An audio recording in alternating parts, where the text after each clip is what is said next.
from the rain and snow, trying to forget, but I won't let go. Looking at a crowded street, listening to my own heartbeat. So many people all around the world. Tell me, where do I find someone like you, girl? Take me to your heart, take me to your soul. Give me your hand before I'm old. Show me what lovers haven't got a clue. Show me that wonders can be true. They say nothing lasts forever. We're only here today. Lovers now or never. Bring me far away. Take me to your heart. Take me to your soul. Give me your hand and hold me. แต่ละโหมดก็จะแบ่งย่อยเป็น1และ2นะครับเห็นไหมครับ1และ2คือความแตกต่างเดี๋ยวให้ไปดูในเว็บเอานะครับ2ก็จะเป็นฟิลพวกทุ่งนานะครับพวกที่ไม่มีผู้คนพลุกพล่านนะครับของที่จะหาก็เป็นพวกสมบัติของโบราณนะครับจะแตกต่างจากโหมดแรกนะครับก็แบ่งเป็น1 2เหมือนกันครับส่วนโหมดที่3นะครับก็จะเป็นหาดทรายนะครับตามชายหาดหรือว่าลงน้ำนะครับก็จะต้องใช้โหมดนี้นะครับအရင်ဆုံး park setting လေးနဲ့နမူနာချိန်ပြပါမယ်เนาะအားလုံးအတူတူပါပဲเนาะအဲ့ဒီခုလေးတည်ဆိုရင်အရင်ဆုံး setting လေးကိုတစ်ချက်နှိပ်လိုက်မယ်เนาะ setting လေးကိုတစ်ချက်နှိပ်လိုက်ပြီဆိုရင်တူမှာအောက်မှာဟိုဟာလေးတစ်ခုအဆက်လေးတစ်ခုပေါ်လာမယ်အဲ့ကောင်ကဟိုအတန်အနောက်ရှက်တွေကိုချိန်တဲ့ဟာဖြစ်ပါတယ်เนาะအဲ့ဒီကိုချိန်နေတဲ့အချိန်မှာရှိတတ်တဲ့အနေထားမှာထားပြီးမှအမားအမှန်လေးကိုနှိပ်ပေးလိုက်မယ်เนาะအမားအမှန်နှိပ်ပေးလိုက်တဲ့အချိန်မှာသူကအော်တိုဖြစ်လာပါမယ်เนาะအမားအမှန်နှိပ်ပြီးပြီဆိုရင်သူကရပါပြီเนาะအဲ့ဒါဆိုရင်သူကအတန်အနောက်ရှက်တွေကိုထိန်းချုပ်ပေးတာဖြစ်ပါတယ်เนาะနောက်ထပ်ဒုတိယ setting လေးက ground balance ဖြစ်ပါတယ်เนาะအဲ့ဒီ setting နေရာလေးမှာပဲပြန်နှိပ်မယ်အဲ့ဒါဆိုရင်အဆက်လေးနောက်တစ်ခုပေါ်လာမယ်เนาะ ground balance ဖြစ်တယ်အဲ့ဒီ ground balance ကကျွန်တော်တို့ရှာဖွေမှုပြုလုပ်တိုင်းမှာနေ့ရက်တိုင်းမှာကျွန်တော်တို့ ground balance ချိန်ပေးရမှာဖြစ်ပါတယ် ground balance ကအာယုံခံစနစ်နဲ့မိမိရှာဖွေမဲ့မြေပြင်အနေအထားတွေကိုအာယုံခံစနစ်တွေကိုထိန်းညှိပေးတာဖြစ်ပါတယ်ပထမဆုံးအနေနဲ့အမားအမှန်ဆိုတဲ့နေရာလေးကိုနှိပ်ပေးရမှာပေါ့နော်ဒါပေမဲ့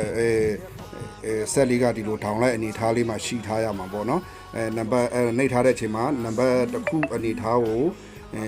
အတီတကြနံပါတ်တစ်ခုအတီတကြရှိတဲ့အနေထားတစ်ခုအထိအပေါ်အောက်အဲ့လိုရွှေ့ပေးရမယ်နံပါတ်ငြိမ်နေပြီဆိုရင်အဲ့ဒါက ground balance ချိန်ပြီးပါပြီအဲ့ဒါ ground balance ချိန်ပြီးပါပြီเนาะအဲ့လိုနံပါတ်ငြိမ်နေပဲဆိုရင်နံပါတ်တွေရွှေ့သွားရွှေ့လာဆိုရင်မရသေးပါဘူးเนาะဟုတ်ကဲ့အဲ့ဒါမျိုးဒါက setting ground balance ချိန်ကြီးဖြစ်ပါတယ်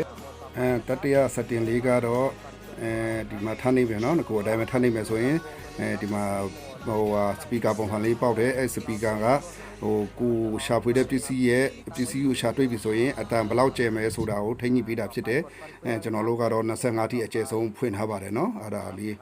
နှိပ်ပေးလိုက်ရုံပါပဲเนาะနောက်ထပ် setting ကလည်းဒီမှာ speaker ပုံစံလေးနဲ့ဒါပေမဲ့သူက line လေးပုံစံလေးเนาะအဲ့ဒါကသူကမိမိရှာဖွေတဲ့အချိန်မှာအတန်ရဲ့အတန်ညီးတန်ဒီဟိုဘယ်လိုပြောမလဲအမျိုးပေါ့เนาะအတန်ဟိုဟာတွေချိန်ကြီးတဲ့ဟာပေါ့เนาะအနည်းဆုံးကတော့ဒီကောင်က30ကနေ8အထိချိန်ထားရင်တော့ရပါပြီเนาะဒီကောင်လဲ25အထိရှိတယ်ပါတယ်နံပါတ်ကိုเนาะနံပါတ်ကို30ကနေ8လောက်ဆိုရင်တော့နေတော့ဖြစ်ပါတယ်เนาะဟုတ်ကဲ့နောက်ထပ် setting တစ်ခုလေးကိုထပ်နှိပ်မယ်ဆိုရင်လည်းပဲsetting တစ်ခုထပ်နှိပ်မယ်ဆိုတော့လည်းသူလည်းဟိုအတန်ခွဲခြားစနစ်ကိုဟိုခွဲပြီးတဲ့system လေးတစ်ခုဖြစ်ပဲเนาะသူလည်းဟို speaker ပုံစံလေးနဲ့တူမှာက3မျိုး3စားရှိမယ်เนาะပထမက1နဲ့50ဆိုပြီးတော့ရှိပါတယ်เนาะအဲ့ဒါတွေကဘာအဓိပ္ပာယ်လဲဆိုရင်ဥပမာနံပါတ်1ဆိုရင်ဘယ်ဓာတုပဲတွေ့သူကအတန်တစ်မျိုးပဲမြည်မှာပေါ့เนาะနံပါတ်2ဆိုရင်တန်နဲ့တာမဟုတ်တဲ့ဟာဆိုပြီးတော့အတန်က2မျိုးမိပါမယ်เนาะနံပါတ်5ဆိုရင်လည်းဘယ်ဓာတုပဲတွေ့သူကအတန်5မျိုးပိုင်းခြားပေးမှာဖြစ်ပါတယ်เนาะနောက်50ဆိုရင်လည်းသူကအတန်မျိုးပေါင်း50ကိုသူကတတ်ထုအမျိုးစားလိုက်သူကအတန်ခွဲခြားပြီးမှဖြစ်ပါတယ်เนาะအဲ့လိုမျိုး system လေးရှိတယ်เนาะအဲ့လိုမျိုးစနစ်လေးပေါ့เนาะဖြစ်နိုင်တော့50လောက်မှာ50ကို ချိန်ထားပြီးမှရှာရင်လည်းရပါတယ်เนาะဒါကတော့နည်းနည်းမိမိကျွမ်းကျင်မှုပေါ်မှာမူတည်ပြီးမှအတန်ကိုနားထောင်ပေးရမှာပေါ့เนาะဟုတ်ကဲ့ကဲလို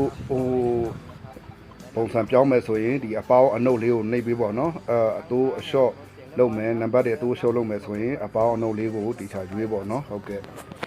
တ်ကဲ့နောက် session လေးတစ်ခုတွားမယ်เนาะအဲ့မှာထပ်နေလိုက်ရင်ဆိုရင်အမှန်ဆိုတဲ့ fashion လေးတွေ့မယ်เนาะအဲ့ကောင်ကဗာလဲဆိုတော့မိမလိုချင်တဲ့တာနေဖြတ်တဲ့ဟာလေးပေါ့เนาะဥမာဒီအဝိုင်းလေးမှာကြည့်မယ်เนาะဒီလက်ခုံးလိုပုံစံလေးကိုတကယ်လို့သူကအနုပ်9အနုပ်10ဆိုရင်တော့အနုပ်10အနုပ်အမျိုးဆိုရင်သူကအပေါ်တက်သွားတိုင်းသူကတာနေကိုဖြတ်မှာဖြစ်ပါတယ်เนาะဥမာ3ညနေရာမှာကနန်းက3ညနေရာမှာရောက်သွားပြီဆိုရင်တန်ကမမီတော့ဘူးအဲ့လိုတွေဖြစ်ပါတယ်เนาะချိန်ပုံချိန်ကြီးကတော့အရင်ဆုံးအမှန်ကိုနှိပ်လိုက်မယ်ပြီးဆိုရင်တော့သူကအမှအဆက်လေးပြလိုက်မယ်အဲ့ဒါဆိုရင်သူကအဆက်လေးပြလာမယ်ကိုကတန်ဖြတ်ချင်တယ်ဆိုရင်အပေါင်းလေးတစ်ခါနှိပ်လိုက်အမှန်လေးတစ်ခါပြန်နှိပ်လိုက်အပေါင်းလေးတစ်ခါပြန်နှိပ်လိုက်အမှန်လေးတစ်ခါပြန်နှိပ်လိုက်အပေါင်းလေးတစ်ခါပြန်နှိပ်လိုက်ဒီမှာသူတဖြည်းဖြည်း short သွားမှာပေါ့နော် short သွားဆိုတော့သူက3နှစ်တိတိဖြစ်လာမယ်အဲ့လိုမျိုး3ညလောက်ဖြစ်ပြီဆိုရင်သူကတန်ပြတ်သွားတာဖြစ်ပါတယ်နော်တကယ်လို့ပြန်လို့ချင်တယ်ဆိုရင်အဲ့အမှန်လေးကိုနှိပ်လိုက်အနုပ်လေးကိုပြန်နှိပ်လိုက်အမှန်လေးကိုနှုတ်လိုက်အနေလေးပြန်လဲသူက-9 -8 -7 ဆိုပြီးတော့အဲ့လိုတွေပြန်ဖြစ်လာမှာပေါ့နော်အဲ့မျိုးလေးဖြစ်အဲ့ဒါကတန်ဖြတ်တာဖြစ်ပါတယ်နော်မိမိမလို့ချင်တဲ့တတ်ထုတွေကိုဖြစ်တာဖြစ်ပါတယ်နော်အဲ့ဒါလေးကိုပြောထားတာဖြစ်ပါတယ်အဲ့မျိုးပြန်လို့ချင်တဲ့ဆိုရင်အနုပ်ပြန်နှိပ်လိုက်ပေါင်းပြန်နှိပ်လိုက်ပေါ့နော်အဲ့မျိုးတွေကစားပေးရမှာဖြစ်ပါတယ်နော်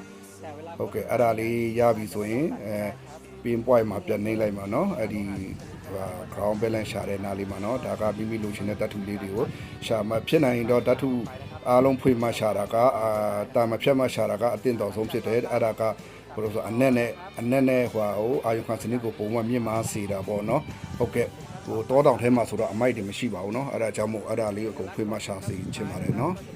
ဟုတ်ကဲ့နောက် session လေးတစ်ခုထပ်တွားမယ်ဆိုရင်ဘန်းပုံစံလေးနဲ့ဘယ်ညာများလေးပြနေတာလေးတွေ့ပါလိမ့်မယ်အဲ့ကောင်ကဥမာမိမိရမ်းလိုက်တဲ့အခါမှာ